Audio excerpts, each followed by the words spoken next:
আজকে আমরা গেছিলাম একটা জায়গায়, আমরা ওখানে কি রাজত্ব খেয়েছি। তোমরা দেখলে হয়তো আমাদের খুব ভালো লেগেছে। ওখানে আমাদের চিকেন দিয়েছিল, আমার মার জন্য নিরামিষ থাকি, আমার জন্য একটা চিকেন থালি নিয়েছিলাম আমি।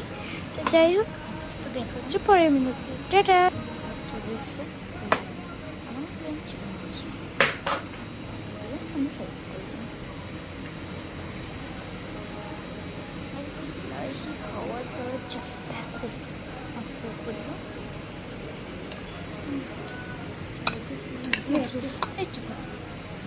রাইসের পরিমাণটাও তো বেশি থাক বেশি, আমাদের কাছে বেশি থাক করে নিচ্ছি।